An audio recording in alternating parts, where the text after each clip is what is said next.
Hello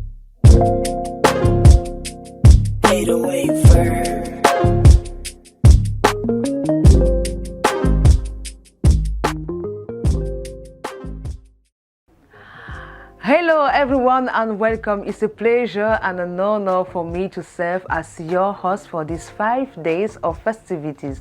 Eh bien, comme annoncé sur la page du festival AFROPOLITAIN NOMADE, pendant 5 jours, des amoureux de l'art vont partager avec nous leur passion. Eh bien, pour ouvrir, je vous propose de regarder et écouter theKEEPERS, un collectif international de femmes noires à rassembler autour d'une mission, rendre à César ce qui lui appartient. Sortie des sentiers battus, la contribution des femmes dans la culture du hip-hop. Regardez, écoutez et surtout, prenez des notes.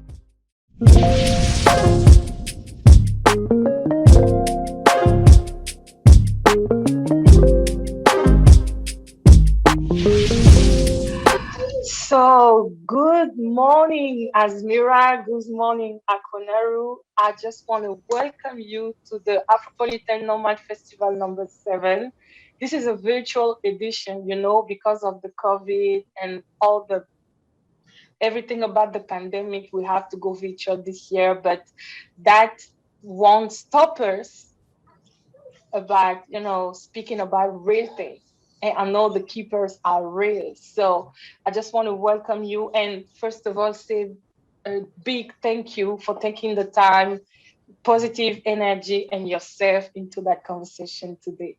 So we're going to have a conversation about Black feminism, about hip hop, about changing things, about being change makers, and about, everything that you just want to add on this conversation.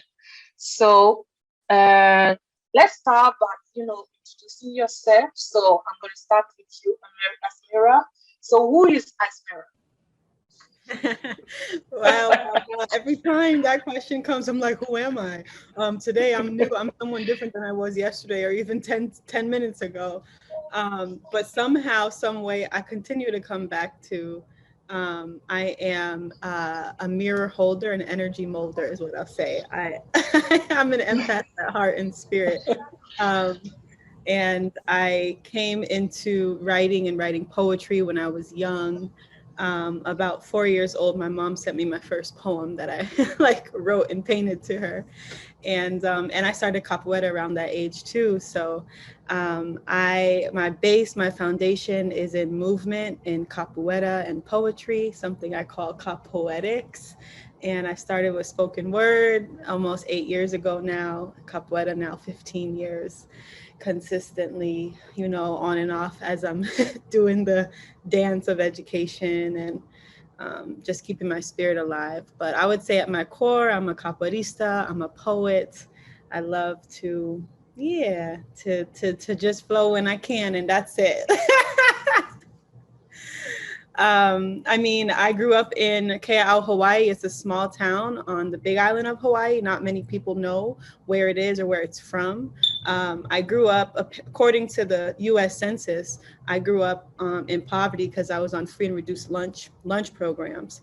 But thanks to, all of the movement work that was happening here in the U.S., the Civil Rights Movement, 1965, the Higher Education Act, there was legislation that let me go to college. So the Upward Bound TRIO program is a federally funded program that goes into urban communities, rural communities, low-income communities to service at-promise students. And I was blessed to be a part of that.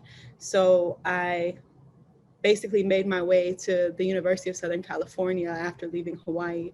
And that's where I, learned Portuguese, studied abroad in Brazil, and the doors just opened. The possibilities came to fruition. I birthed this spoken word series called Break the Boxes, and it became an arts education nonprofit. And now we're doing a radio show, podcast, archiving, and the seeds have been planted to birth, to create, to just co-conspire with other beautiful, brilliant women who are saying no to all the forces against us and yes to everything that gives us life, that breathes life into us. So I mean, I could talk for days. I'm the daughter of a Palestinian American mother and an African American father. So there's that layer that, Yes. you know, just You exploring. know what's super cool is that even in talking about all this history, you resound in like poetry. I felt, you know, there was rhymes over there. I was like, whoa, she's already there. That's cool. That's super cool. So thank you very much, Azmera. We are so pleased and so honored to have you in this conversation. Thank you. So I'm gonna pass the mic to you, Ku. Yes, yes. Firstly, I want to thank you for inviting us here and carving out this virtual space for us to be in conversation, as I'm a great fan of your talent and just who you are in the world and the work that you've been doing. I mean, since we met and before. So I'm a great admirer.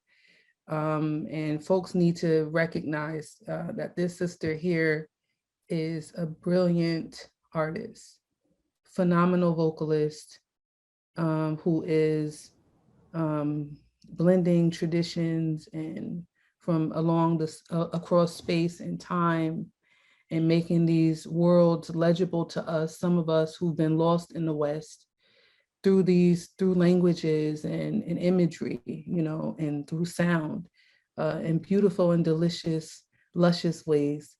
And I'm a fan. I mean, I'm somebody who's very honest, and so I wouldn't say it if it weren't true. Who am I? Thank you. Thank you very Right. much. Yes. Who am I? To be honest, um, I'm just someone that's trying to do my best. And more, I think one of the most important things to know about me, because the answer to the question, like who I am, and I'm not trying to be deep or too philosophical, although it's hard not to, since Talib Kweli once had a lyric that he said, he said, I don't get many compliments, but I'm very confident. He said, I used to have a complex about getting too complex, but you got me willing to try. That's off the Black Star album. I think it was Brown Skin Lady. And that's always stuck with me because I have a complex of getting too complex. So not to get too complex, but to answer the question, who am I think sometimes that answer changes for me over time. But one of the answers to that question that is consistent and probably will be forever until I rest for real, is that I'm a lover of Black people, someone that's very interested in African heritage, the Pan-African world, the African continent, very invested in Blackness, Black people, culture, art, history, literature, whatever we produce. Like I'm interested, whether it's material, non-material, whether it's through sound, through the movement of the body, through language, through whatever, right? So I'm a lover of Black people and what we create. And for me, I'm someone who is trying to do my best. And over the last few years, me doing my best was through things that I've done, right? Doing. So that's not really who I am, but what I do as I'm trying to do my best is through music. So I'm a person who writes lyrics. So I consider myself a romantic lyricist within the hip hop tradition. I love to write about love. And I think that pretty much everything that I write about, even when it's writing from the wound, even when I'm writing from the darkest space, like, from pain, is still rooted in love. And I'm trying to figure a lot of things out. But, so I write, I use hip hop, I tour, I perform, I produce. I like to bring people together. I like to host events. I like to be extravagant when I can be. I'm a good cook. I mean, I do a lot of things. So and I'm a traveler until Corona came and told me to sit my ass down.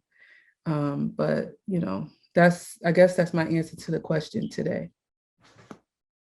Yeah, it's I really like that because it's all about love, right? It's always it has always been about love, love of our people, love of our craft, our art, our history, and because it's all about love, I think cool. Think you just find a good way to do a good thing by creating a super cool project named The Keepers. So can we just talk about that? Where did that came from? Okay, so the Keepers actually started, well, firstly, for me, I'm a woman who raps. So I've always been really interested in looking at other women who rap and like what, you know, what were their experiences or who was there, right?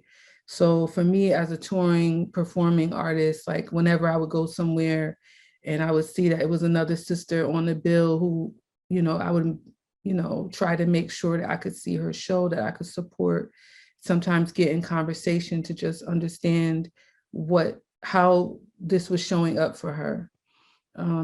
I put out an album in 2011 called The World Is Listening, and there was a song, I'm sorry, called The Journey of Flame, and there was a song on it that we released as a single called The World Is Listening. And that song, I wanted to speak to the many women in hip hop who I felt are sort of seen, like acknowledged, you know, who are not celebrated and praised in the ways that that I felt that they should be. And I felt like other people felt the same way. And so I wrote the song called The World Is Listening. This is for Latifah, for like for Shantae, and so on. And I was saying, on the search for these women, the world is listening. I didn't, you know, now that I look back, I recognize that life, you know, a lot of what we say is a mantra, and we manifest and materialize when these sounds are propelled into the atmosphere. And so to answer your question, I mean, I was at Harvard and I had a project, and, you know, for me, I had been on tour and doing a lot of shows for a long time. So I never really had the time to like focus outside of, you know, going to the studio, working on this project, doing this tour, you know, whatever. And so what Harvard gave me, you know, was time.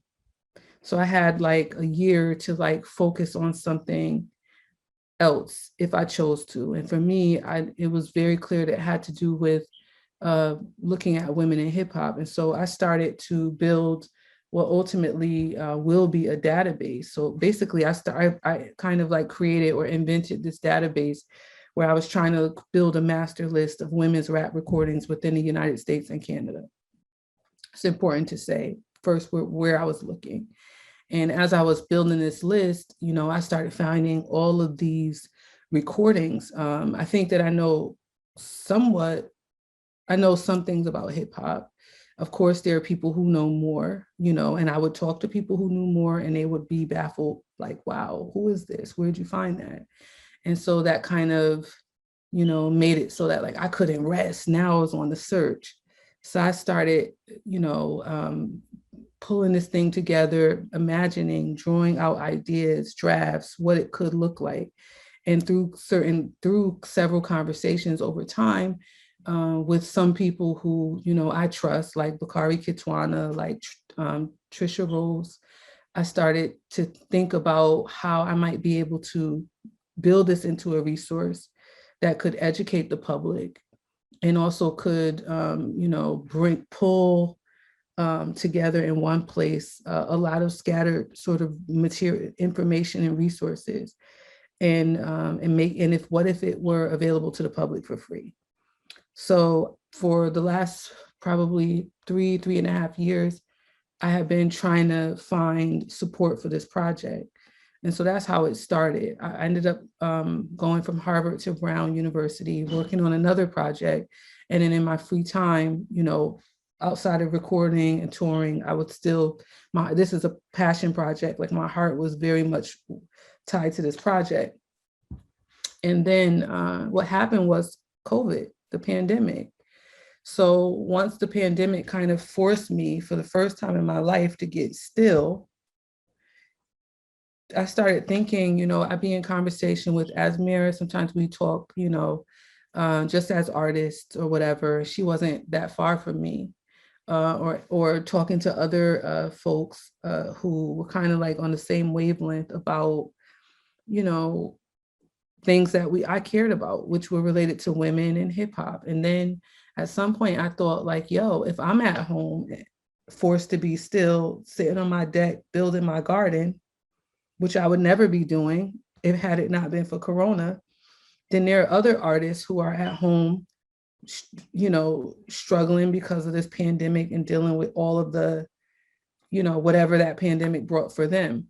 And so I just started reaching out, hitting people up, trying to organize and pull folks together around this database, like around, and also programming and, you know, whatever other ideas that we all would come up with. It wasn't just like thoughts. It wasn't just like around my sort of ideas for what I wanted to do, right? So it was like, I just kind of planted a seed and thought like, okay, let me pull people together.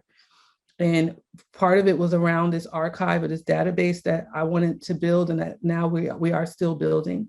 But it was also around programming, conversations. You know, we would have these weekly conversations throughout the pandemic that really kept us uplifted.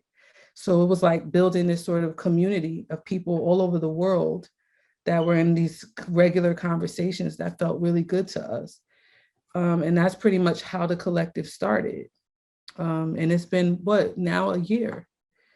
Yes, Yeah. quite a year, I have to say, because many things happen.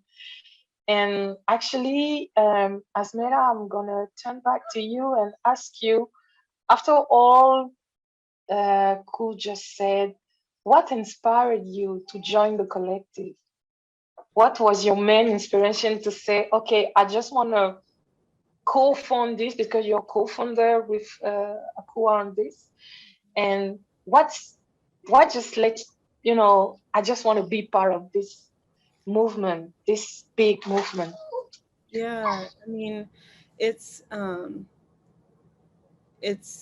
feel like what brought us together last summer is what brought us together briefly in my first semester here at Harvard, sitting down in Dr. Cornell West's class, reading Du Bois, The Souls of Black Folk, specifically the last chapter, which was on the sorrow songs. And Ku, I don't know if you remember this, but I will always say this and stick to this because I remember. Because you would be in and out of the class because you would be touring. But I remember this specific class, I was sitting in the front row and I happened to actually read the chapter that day, because sometimes I don't be up on the readings. But I was so hyped to come to class, to participate, to talk about the sorrow songs. And I remember specifically Du Bois, he repeated the symbolism of the sea like 7 times on one page and 7 times on another page. And I'm constantly looking for signs and symbols. I've always been like, just what does this symbol mean? What is this? How do I make meaning? And I remember just commenting on like the repetition of the word sea and the significance of the number 7, a number of completion and wholeness. And afterwards, I remember Ku came down and she was like, hey, can I look on with you? Because I don't think you had the book. And I was like, of course, yeah, sure. And after that, that's when I had already seen Ku perform, obviously. And I remember Dr. West was like, does anyone want to perform? Because Ku opened up the space and just blessed us. And he had written her name on the chalkboard, AKUA NARU. And you know, Dr. West was like, creating a community in his classroom like he does. And I remember I was very shy, and I still can be very shy. Okay, so hold on, because people are just not knowing you're talking about Cornel West, Dr. Cornel West. Okay. Yeah. Okay, just so That's people know that those people get around people like that, you know? Okay, you can continue. That's how we met. That's how we met in his class, actually. Yes. But I don't remember. So wait, I'm learning this story. This story is actually, I'm being introduced to this this what I'm being introduced for the first time. So what happened? I'll never forget. I'll never forget, because in my inner life, what was going on for me, one, I remember it was a different class where you had performed and it was so brilliant. And Dr. Cornell West was like, AKUA NARU, you know, you got to like check for her. Right. And I remember Dr. Cornell West always tried to create a space of community. So he was like, does anyone else want to perform? You know, and there were a few different folks. And in my spirit, I was just so shy. I just didn't, you know, I just let it go. Right. But after this, it was this particular class. She sat down, we talked a little bit about Du Bois, and then I walked with you to your office in the Hutchins Center. And we just kept talking and talking. I don't remember that, really? I remember specifically because you were walking with, I don't know his name, but he's Afro-Cuban. He was studying music in Cuba. Okay. Yeah. And I remember. So anyway, you asked me what brought me to the Keepers. To be honest, the way that I see AKUA move and the way that I see this work and this offering, I would much rather spend my time working. I work for Black women. Like in my mind, I'm working for Black women. So it's like, do I want to spend my time feeding a white person's vision or dream, or do I want to spend my time envisioning, co-creating, conspiring? Okay, let's go. With my people. So to me, it was like a no-brainer. Like, this is not for, oh, pay me and then I'm going to do this, and pay me and then I'm going to do that. It's like, it's not transactional. It's operating on a different ethic than what we're taught in this capital transactional ways. And bell hooks, I mean, you said it, Phoebe, you said it's all about love. And Koo mentioned, you know, she's like, you know, love, she's a romantic lyricist in the hip hop tradition. Love is at the center. And, you know, bell hooks, of course, she wrote this book all about love. And that was the right here. Come on, let's go. It just transformed my entire life when I picked that up. So I feel like really, Vivi, you kind of answered the question in a way. And of course, AKUA always, because to me, like, love brought me to it and keeps me here, and it keeps fueling me and nourishing me and nurturing me. That's it. And you know what? I'm gonna have to take the ball that you just passed us. You are just a divine light.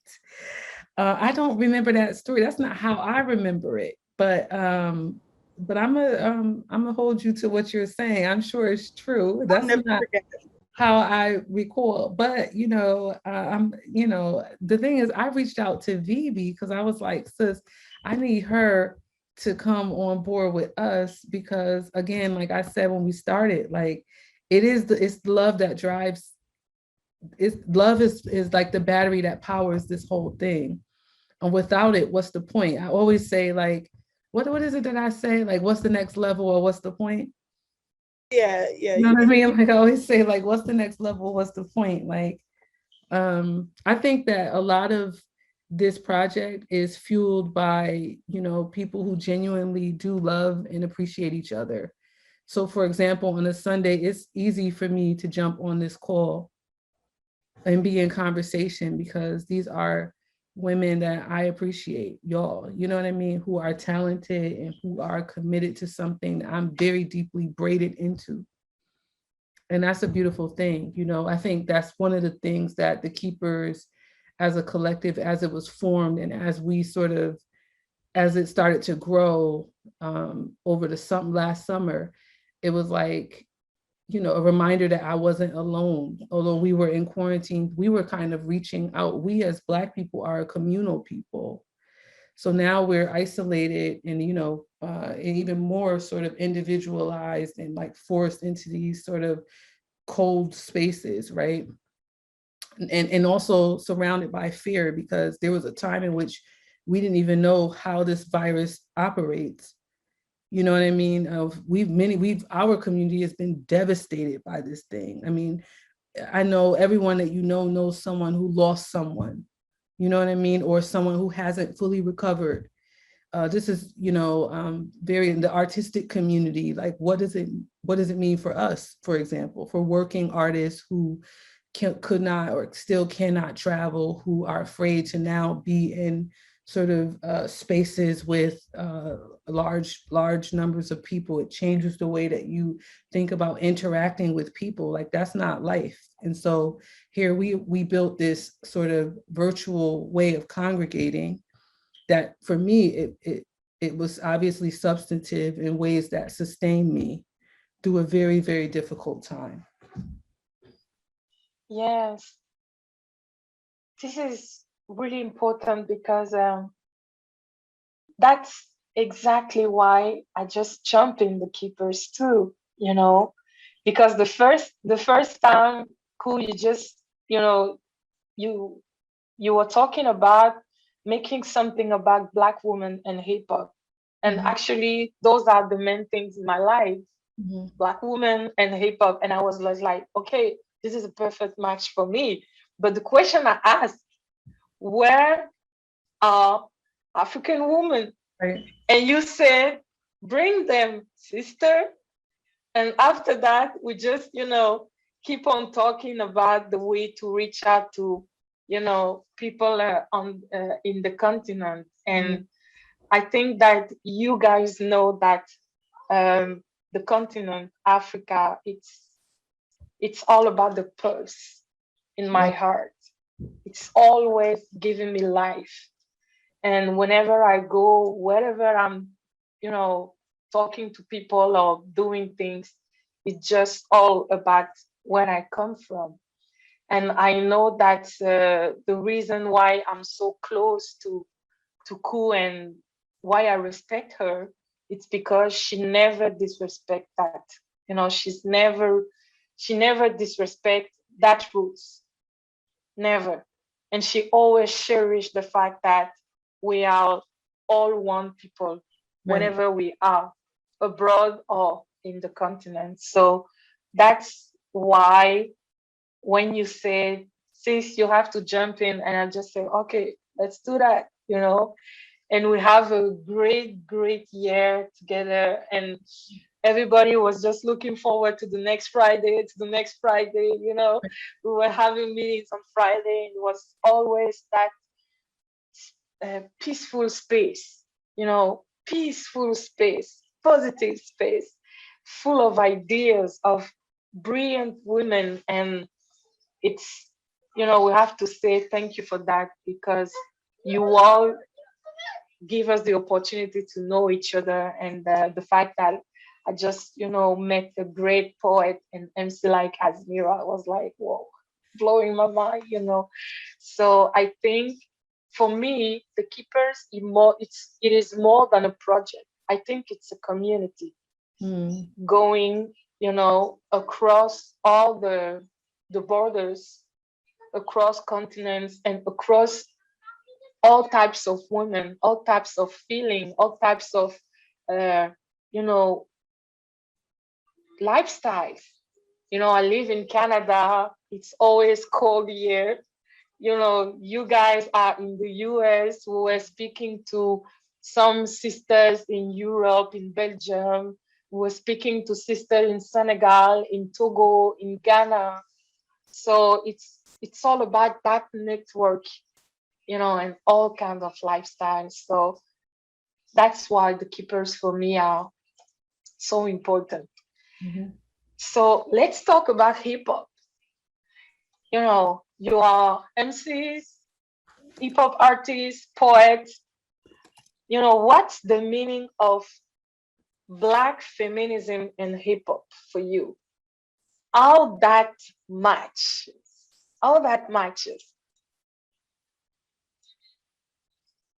Whenever, whoever want to join. I just want to pass the mic to whoever want to answer first. Your favorite subject? Let's go. Go for it, Ku. You're saying, what is the meaning of Black feminism, or what's the connection between Black feminism and hip hop? Yes. How do you see a strong connection between Black feminism and hip hop? Because the Keepers, it's a collective of Black women. And I can say most of us, or all of us, are feminists.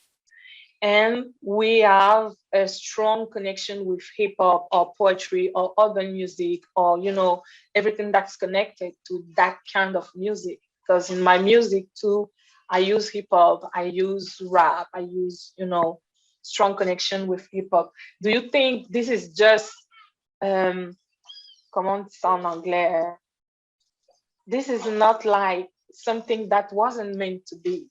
I think there's a connection with the fact that we are all artists, connected with the hip hop culture, and strong feminists and change maker and project promoters. And what is the connection you see? How do you explain that?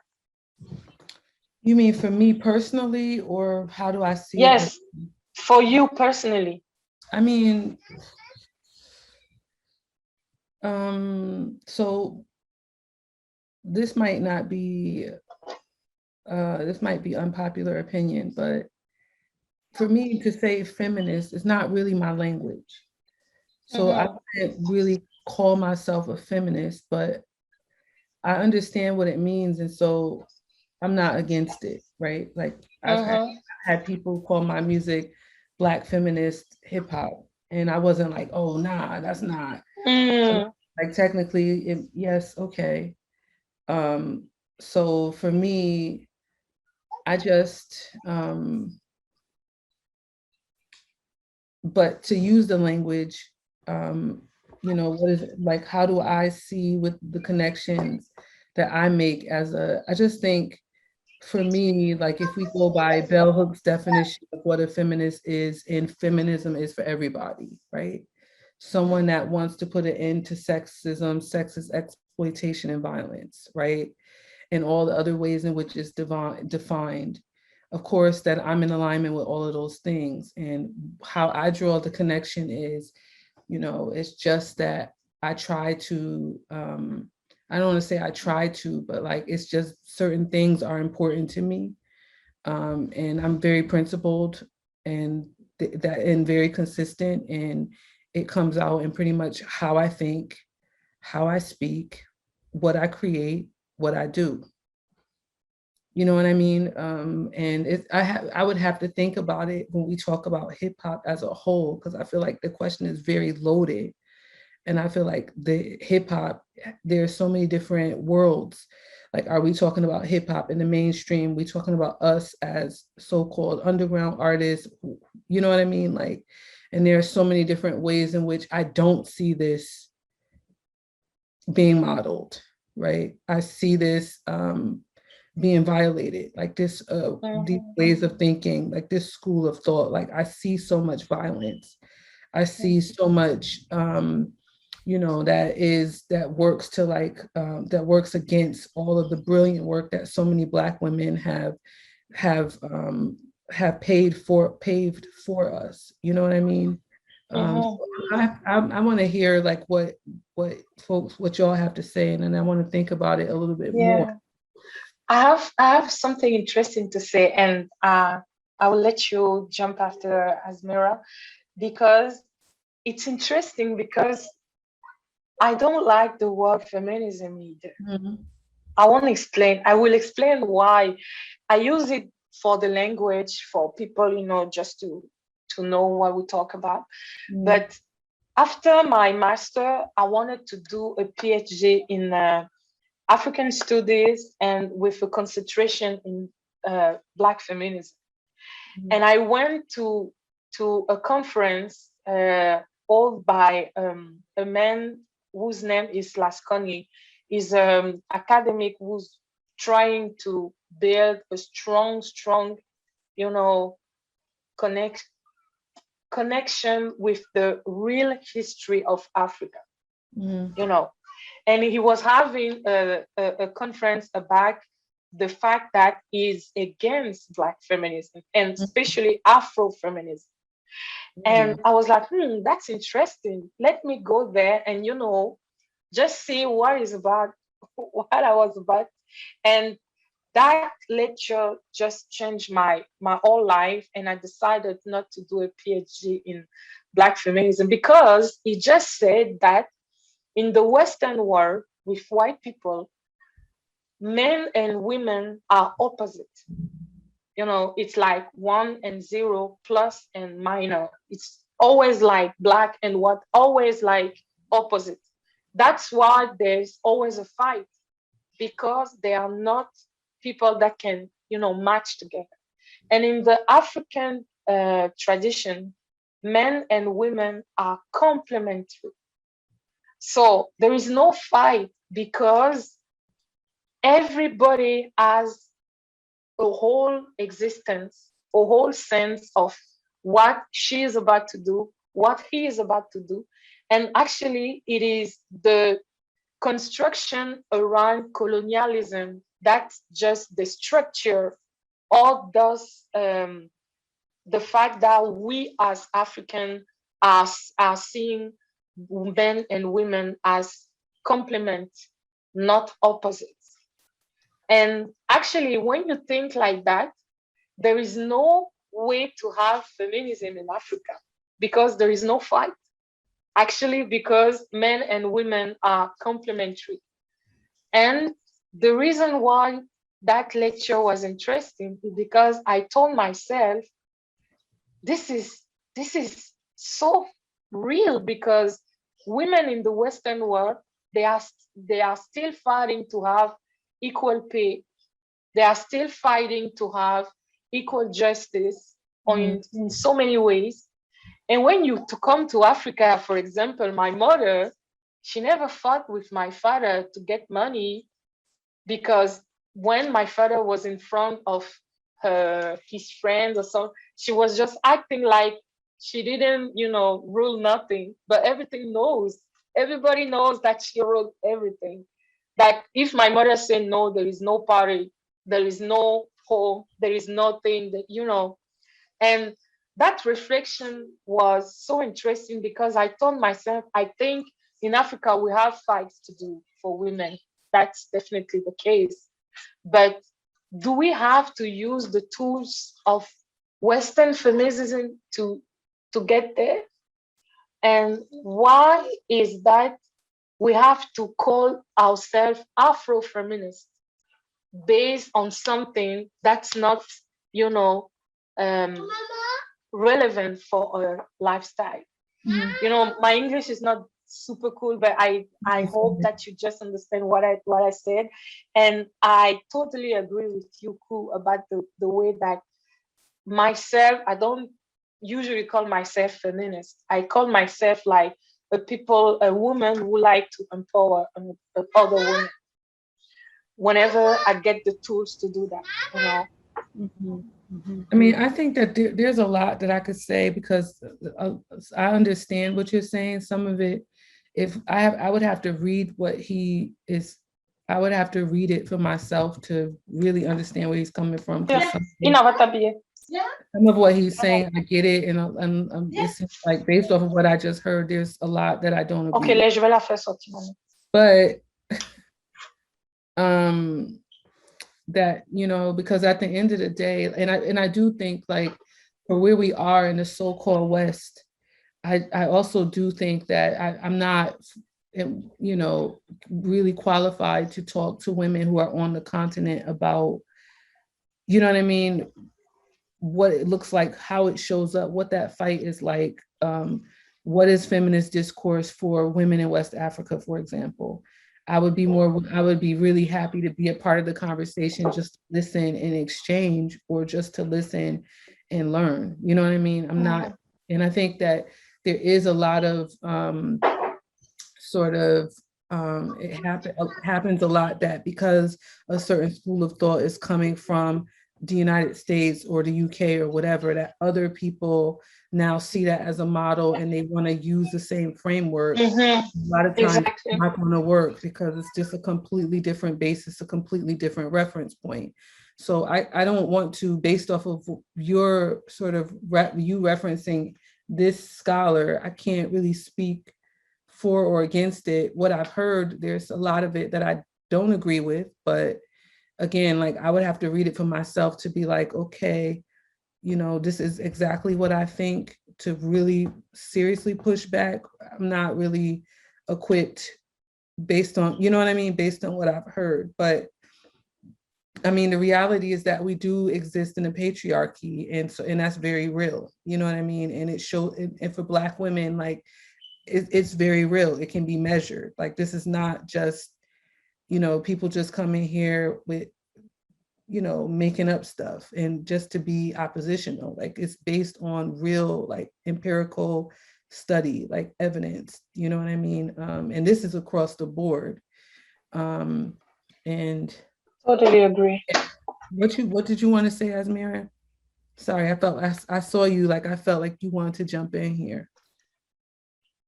Oh, I'm soaking in both of the responses, because based on your question, Vivi, what I first thought of here, you know, when I started to study theology, the one woman who I think spoke to me within a framework of like racial, like domination, imperialism, colonialism, patriarchy, like all of these forces. The term, and I know it's like languages can be so limited, but Monica Coleman, she is an African-American woman. Again, I'm limited to the African-American context and to having traveled and lived in Brazil and engaged with women, Afro-Brazilian women, and understood there's a certain set of privileges that I always will have because my native language is that of a colonizer, that the whole world speaks, right? And so I can speak Portuguese and try to meet them, but there still is, there's the dissonance that is important for me to name. So I also, echoing Ku, I don't feel like I can really speak to people outside of, I can't speak to the women's experience outside of the US, but Making a Way Out of No Way is this book that this postmodern womanist theologian, it sounds so extra, but she looks at womanism, right? Like I'm thinking of Alice Walker, and for me, I identify more with the term womanist than I do with Black feminist, though I understand what they're getting at. Creating something out of nothing. I like that.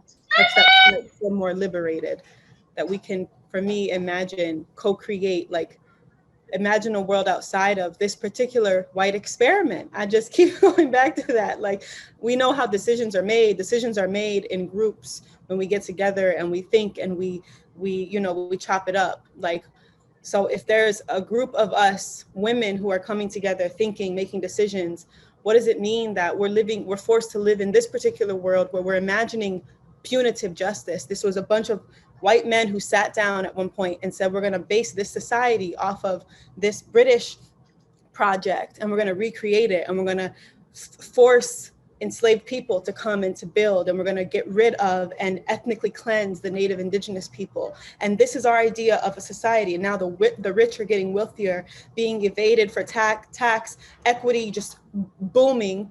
Jeff Bezos' wealth is just unfathomable, unconscionable. And we have the average rate of income for Black families in Massachusetts, $8, like $8 a year, like. And that's just looking at the US currency, like not even talking about in Brazil. Like, again, I can speak from that context, but I know we all have our different points of entry. And so I just feel like how this shows up for me in hip hop, like every time, no matter what interview, Queen, you're gonna laugh at me, but I feel like Queen Latifah, it's been being written in before her and after, but I love her lyrics when she says, ladies first, there's no time to rehearse, I'm divine and my mind expands throughout the universe. Because I just feel like if we were to center our minds, our imaginations, if we really saw how, as women, we're so, it's predictable. We know that if we talk about sex, money, right? Like our bodies, if we do a certain something, I'm not against empowering your own sensuality and sharing that, that's beautiful. But when you're doing it because you feel like, you know, that's going to ring the cash register, and that's thereby eliminating you from talking about anything else that is real for you, that is what feels so violent and harmful. And it's such a machine. So I love that. True. You know, that Latifah centers, I'm divine and my mind expands throughout the universe. Like, can you value something outside of my bra size or my pant size? Like, really value it. And I don't think that we're there yet.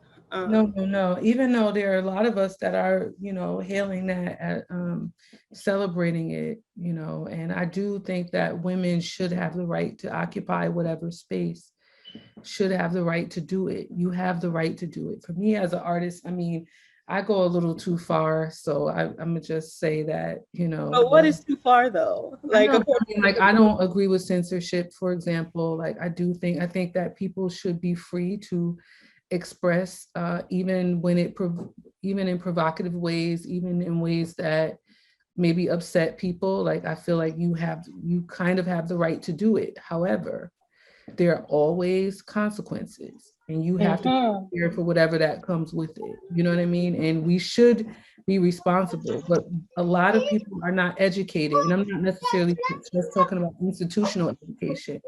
There are people who are not educated, so you think, oh, I could just take this and appropriate this or do this and apply that to this context, and then there's going to be backlash. You know what I mean? And then people might be upset, and that's what you set yourself up for. I agree with you 100%, AZMERA. I find that for a lot of women, it's unfortunate, because I mean, even Cardi B said it herself, y'all, if I didn't present or embody in this way, no one would listen to me. I think that women are sort of relegated to these very limited scripts. There are certain male artists who are able to occupy a much wider range of content and also range of expression. And these women artists are only able to sit here. And I think that there are people obviously who are pretty much looking at what kinds of aesthetic, what kinds of narratives, what kinds of ways of sort of representing and being are going to, like she said, bring that cash register. And they recognize that using Black women's bodies in a particular way works. And and consistently, right, without fail. And so that's what we're going to continue to reproduce. Not really, and I mean, it's fine, that's okay. I feel like, I'm not offended by anything. It's not like I'm saying, oh, you shouldn't, you know what I mean? You have every right to, but I find it problematic when there's no range. That's all that there is. You know what I mean? That's a problem. So, I mean, I guess that's interesting. Mm-hmm. That's interesting. And I just want to maybe follow up on this and asking you both. So actually right now with a archive like theKEEPERS, there's a big difference between generations of MCs, generation of female rappers, from the 80s, the 90s, the 20s, and now, we have Cardi B and Megan Thee Stallion and all that stuff.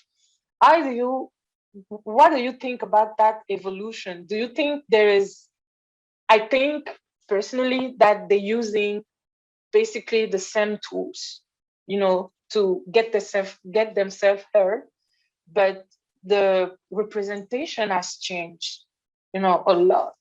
The way they project themselves, the way they represent themselves has changed a lot. And what do you think about that? All that evolution between the generation, Queen Latifah, she's like the starter of everything, she's the icon of the icons, and right now we have somebody like Cardi B, we have Megan Thee Stallion, we have Nicki Minaj, we have, all that mainstream hip hop artists that are women. Actually, they are not as many as they were before, because in the 80s and the 90s, there were more than 3 mainstream rappers, So what do you think about that evolution through time?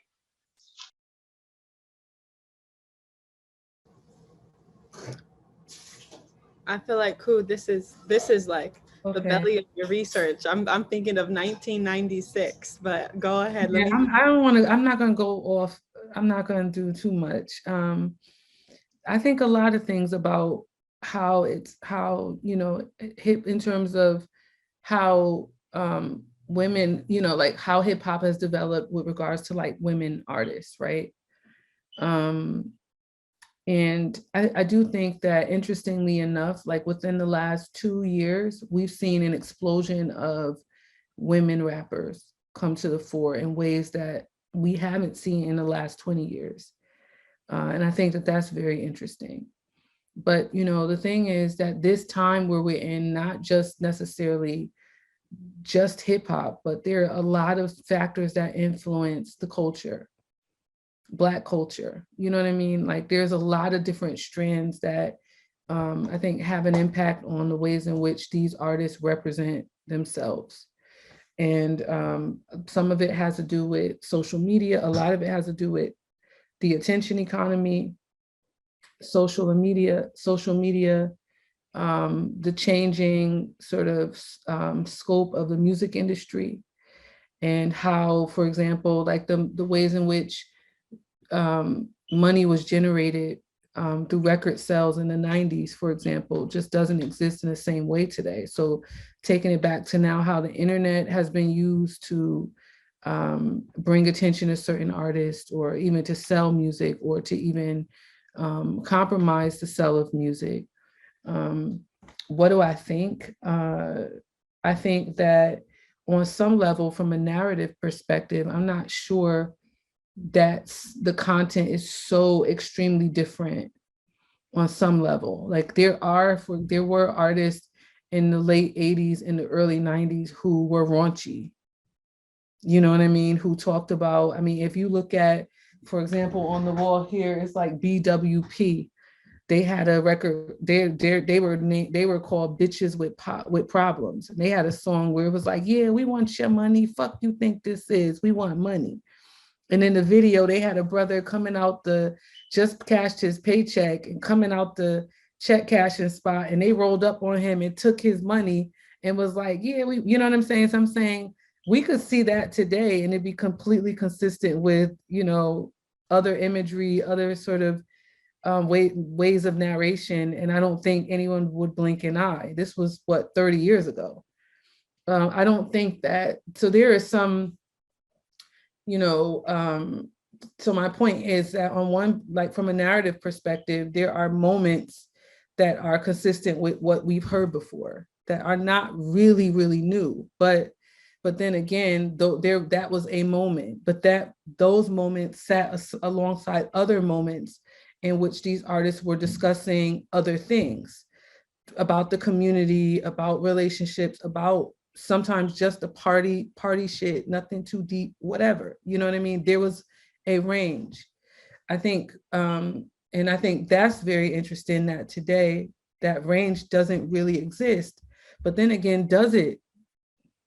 You know, it depends on where you look. The internet has created such a wide arena for so many different artists that there are those artists out there who are consistently talking about something, you know, who are consistently painting and describing alternate worlds, like Samus, like Sarok, like Dynasty, like Rhapsody, like AKUA NARU, like, you know what I mean? Those artists, you know, some of them, you know, are not as commonly known. And the question then is why, you know? And I think that, you know, of course, like if you look at artists like Little Kim, who then by 96 starts to popularize that, a certain kind of narrative, and to some extent an aesthetic. But even then, the aesthetic is not as, the aesthetic of Little Kim 96 and what she brought to the game in ways that were historic and continue to be iconic, and the way and how it worked to sort of shift our understandings or our image of the Black woman rapper for the next 25 years, right? But at the same time, even that aesthetic isn't the same exact, you know, Black female body that we are interfacing with today. You know what I mean? Today, you know, that's a really good point. wasn't performing in the same way, wasn't using her body in the same way as a Cardi B or a Megan Thee Stallion, wasn't necessarily in her videos dressed in a certain way. If you look at an artist like Trina, who held down the early 2000s, you know, and really paved the way for Nicki Minaj, whether people want to acknowledge it or not. You know, if you look at her videos, even the way that she's sort of the way that she represents in her videos in the early 2000s is not the same as what we're seeing in this particular moment right now. So what do I think about the arc of sort of women's representation across hip hop, time and space? I think many different things. And I don't think that it's simple to where I could just say, oh, this is what I think. I think there are different moments along the way where, oh, I think this and I think that. I think a lot of different things. It's very complicated. But more than anything, I just have questions.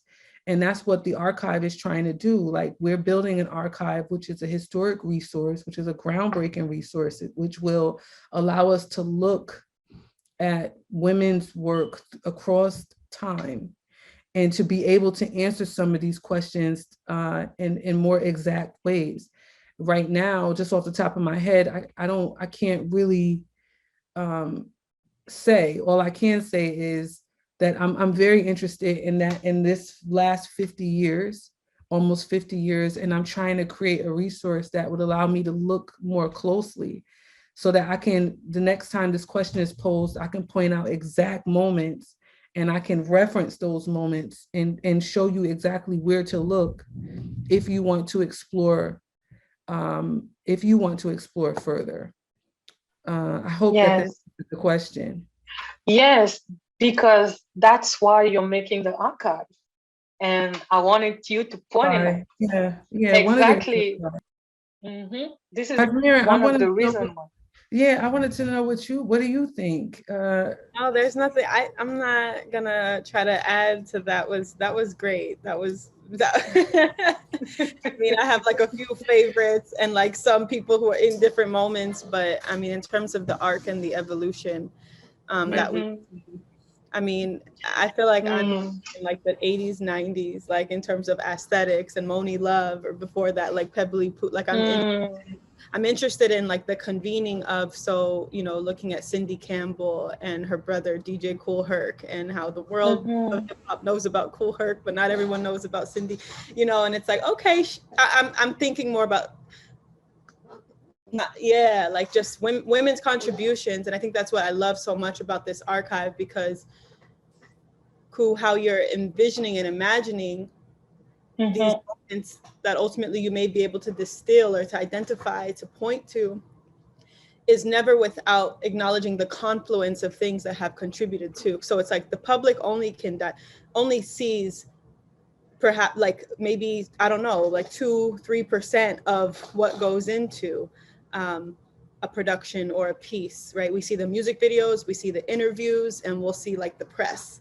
But like there's so much outside of that goes into creating that product. And and I think that's part of what I just love about being in labor and in struggle with Black women, because it is like, you're not turning this off. Whether or not people continue to see it is a different thing, but you know you're still there with it. Yeah, and you know what, I just want to add a few things before moving on to the last subject. It's just like in Africa, we were inspired by, you know, hip hop. Hip hop was made in the US, you know, but it's just, you know, flew over the world and landed in Africa. And when it arrived in Africa, when I was, you know, kind of like in my teenage year, I was like maybe 12 or 13. That's when I was, you know, exposed to hip hop, like rap music and stuff. And the first African group, the big name of rap music and hip hop in Africa, was from Senegal, Positive Black Soul, with Awadi and Degiti. But we have to wait till 2002 2001 to have a woman in my country whose name was Lady B. She was an MC, a great lyricist, coming from my mother village, Bantu, Eton from Cameroon, South Cameroon. And she was rapping in a mother tongue language. And she was so dope. She is not living in France. And I remember that day asking myself, is she afraid between all those men? You know, I was like 14, 15 and going to a hip hop concert. All the big names were men, you know, and there was just one woman. And that girl was alone on the stage because all the other rappers, they don't want to do her backs. So nobody wanted to speak her lyrics. So she has to be on stage alone when all the rappers, they have like 3 or 4 people, you know, backing them, you know, and she was like alone on scene. And I was like, whoa, this is not normal. Nothing good could happen. And instead, she just killed the stage. And everybody just remember her from that day, you know, and I was a crazy fan of her since now. And I was like, wow, this is possible. A lady herself, alone, with no backs, can kill it and have a real poetry, real art, real rap on stage. And she was not rhyming in English or French. She was saying that she was rhyming in a mother language. So it was African language, Cameroonian language. And that just impressed me so much and gave me, you know, the motivation of knowing more about her, you know. And why I am, you know, saying all that, it's just like, even if in the US or North America, where hip hop is born, we were struggling in Africa to get models because our parents would never allow us to, you know, watch Lil Kim videos, or, you know, like they were like, oh, this is not good. Too many skin, too much skin. Don't look at that. This is not for you. This is, you know, and we was seeking models to be able to consume or hear about female rappers. And this was my first crush when I was like 14, 15. And right now she's my friend. I know her very well, you know, we're talking a lot. And all the time when I just, you know, bring that story, she's like, oh, don't say that. You're more famous than me now. I'm like, no, that's not true. You are forever an icon for me. And, you know, it's just all about that power coming from female rapper, because every force is trying to shut that down. You don't have backs. You have to, you know, be isolated. You know, nobody want to hear about you, and nobody takes you seriously. So whenever you got the guts to, you know, cross all that obstacles, it just, you know, just blows. So I just wanted to share that story because it's so important for me, that brought me to meet a great female rapper. And when hip hop was just like, you know, starting reaching Africa, we were seeking to female models, and that was mine. And the first song she did in French was a song against, no, she was speaking about rape, a girl that was being raped, and telling that story to her mother was really powerful. And I think that was the first video in my country that was about that subject. You know, she is really badass, you know, and I love her for that. Yeah, thank you for sharing that, because I Yeah. think it's easy to forget sometimes. And I know that for folks that are listening, maybe at different points in their own creative journey, but the part of like showing up for yourself when no one takes you seriously, there's a constant machine at play. And I think that that's part of the decolonizing our own minds and selves of like, no one takes you seriously. You better be the person that continues to. And cool, I feel like we talk about this a lot, but being able to show up time and again as you are, fully, in all of your humanity and your like your wholeness, whatever degree of wholeness you can bring to that day, it should be enough, and it is enough. But seeing it as enough feels like a radical act in our world today, when there's so many facades and there's so many different veneers that we can hide behind just to show up. I mean, cool, at the beginning you said, this is who I am. I'm coming as I can, right? Like, what was it Jesus said? Come as you are. Like, it's funny, but it's also like, whoa, the people that we fuck with the most are the ones that you have the courage to just show us who you are. And that, to me, is what makes me fall in love again and again with the artistry of Ku, of Samus, right? It's like, what's that one of those lyrics? Oh my gosh, you are the dopest cat you ever met. The flyest, come on.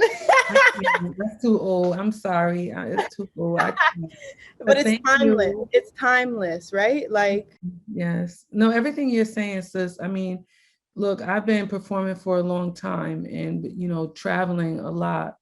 And, whenever we would have time in a place outside of the show, because as you know, like when you're touring, oftentimes you're in these amazing places, but you don't have time to see the place, because it's just kind of like you got to get the sound check. You're probably exhausted from the flight or the drive or whatever.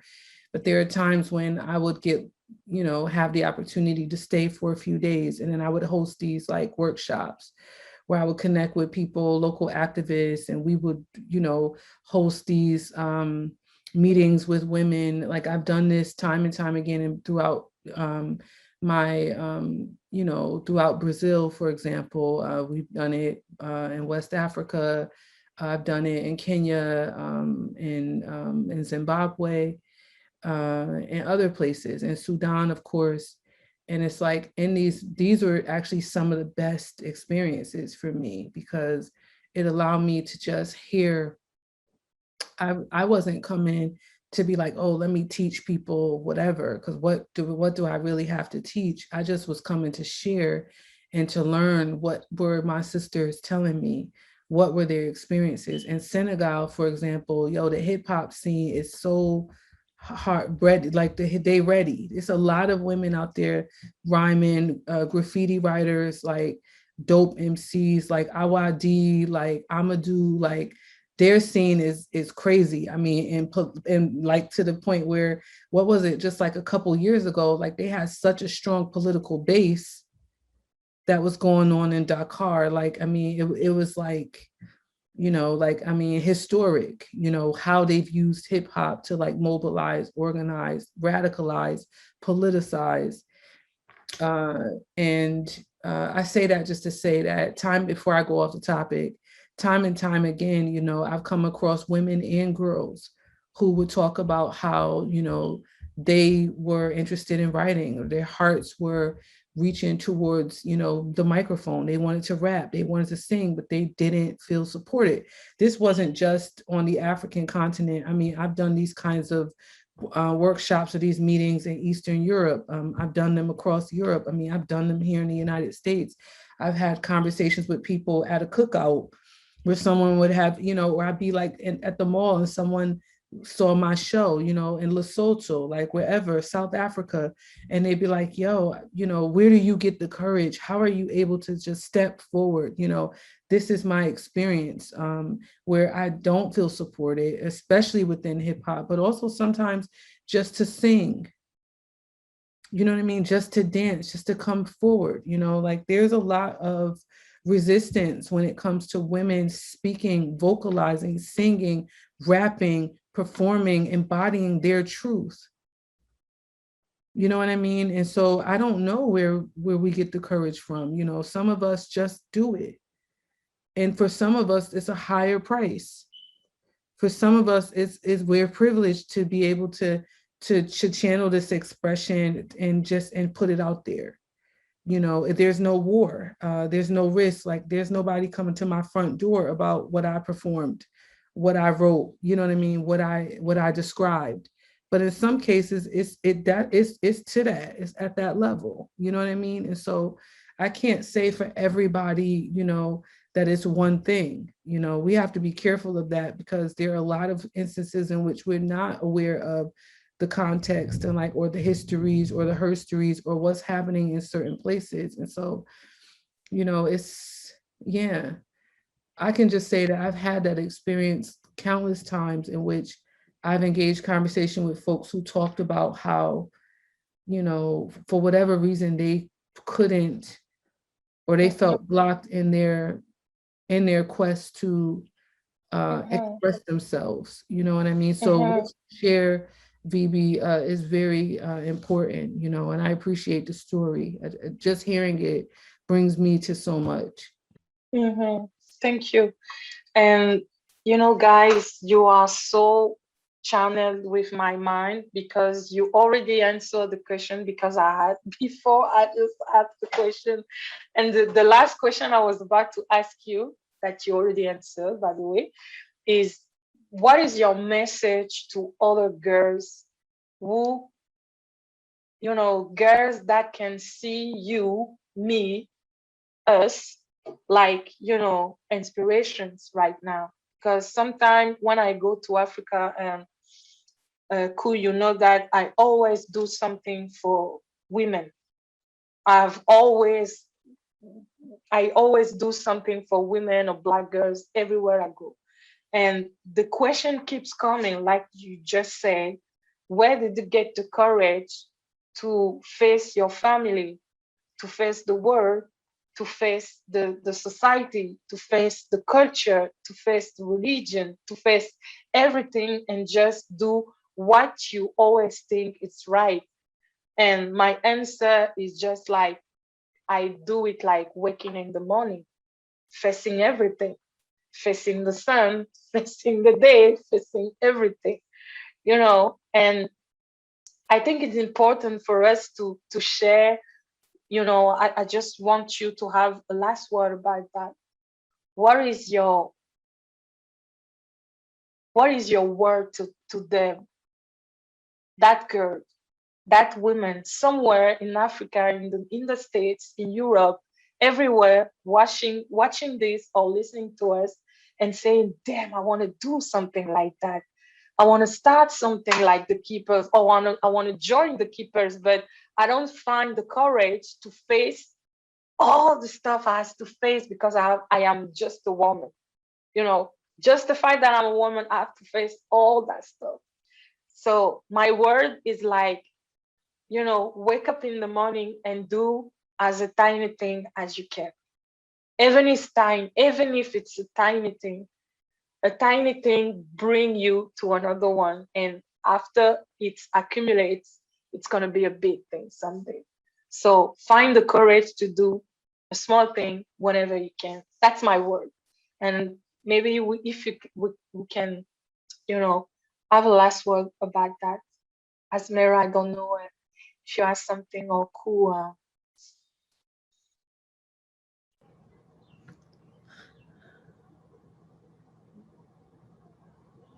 No,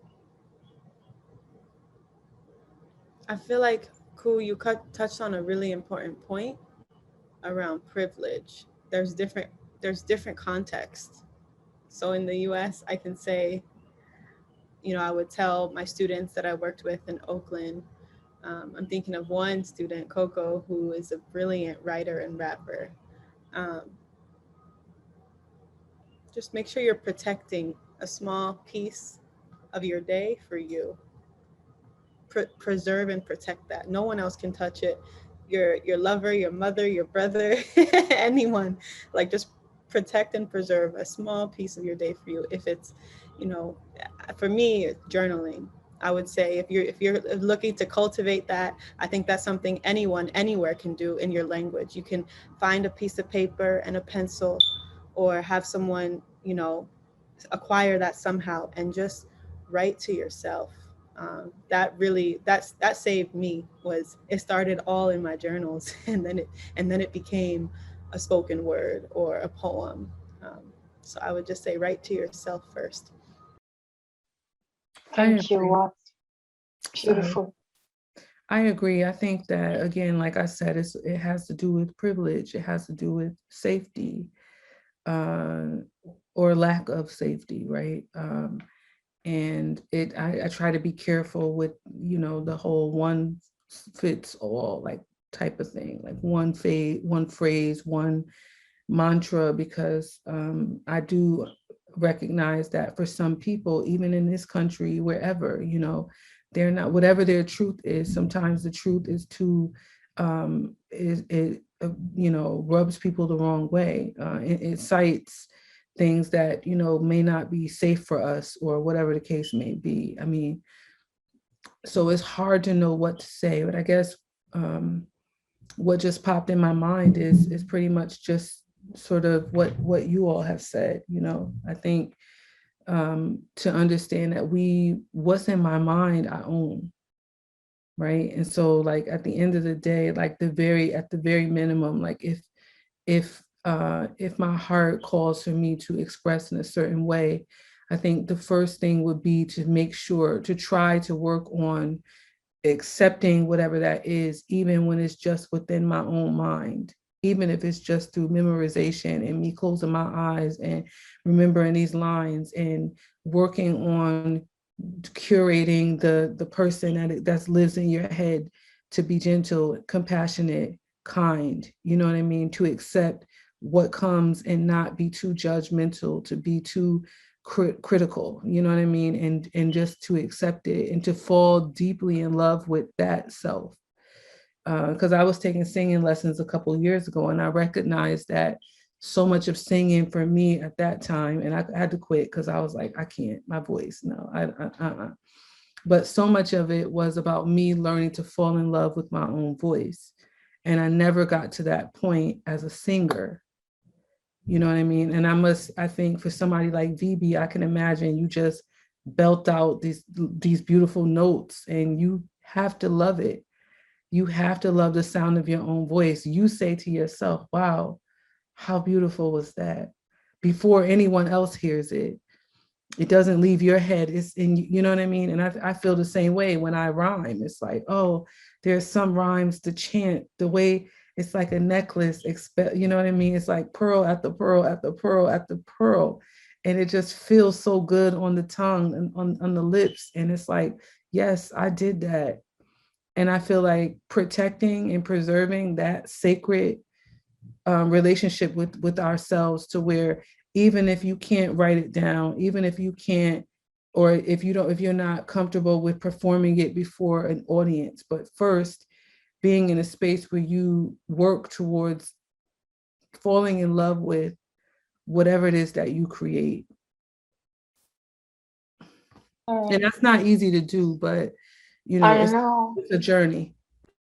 And it's really a great honor to just listen to you guys, because the last thing I can add after listening to you is that everything that's satisfying doesn't have to be a performance. You know, you don't have to face everybody all the time.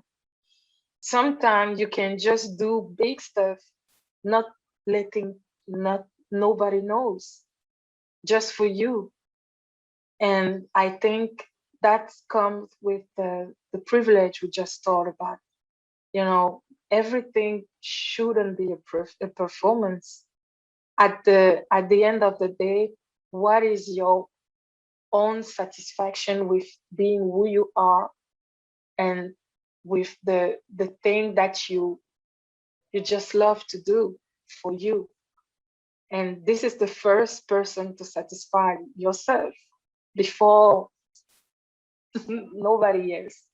So I think, yeah, that's the lesson I'm just learning back, listening to Ku and to AZMERA is just like whenever we do, actually as member of the keepers, we did things that was not performances, but we were so blessed to have those moments for us in that space, in our space. And I think that was so grateful without being shared with the world of, other people. So I think that should be a blessing too, just to have something you can share with after all.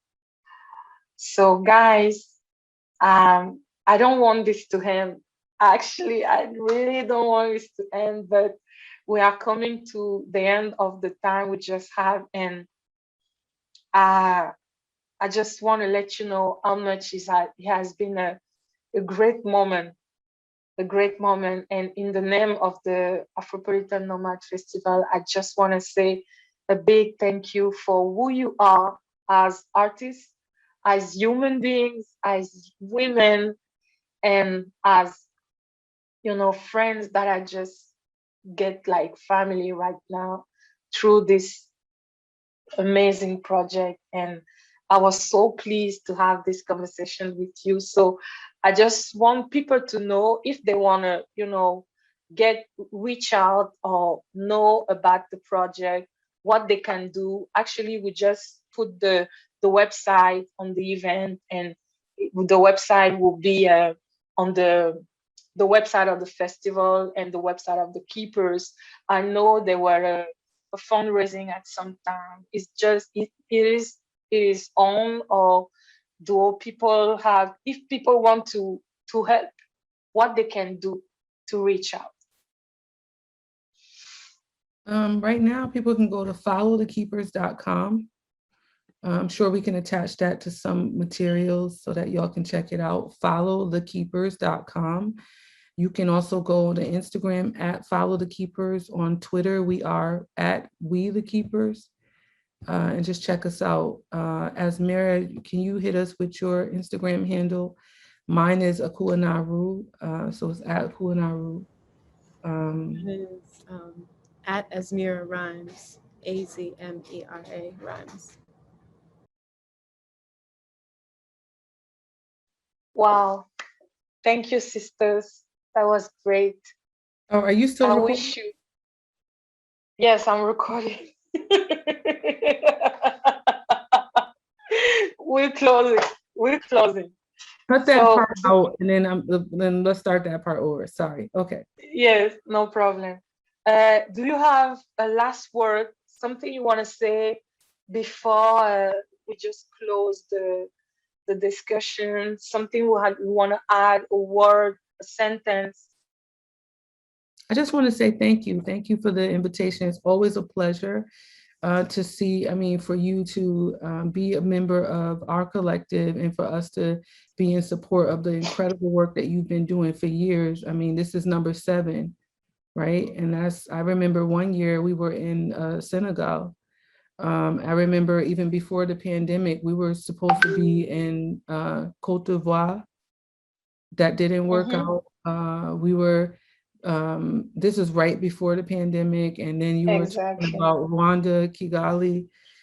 So you've been doing incredible work, very, very busy in this pandemic. And I know it's virtual, but it still is a lot of work. So I just commend you, and I'm grateful for you.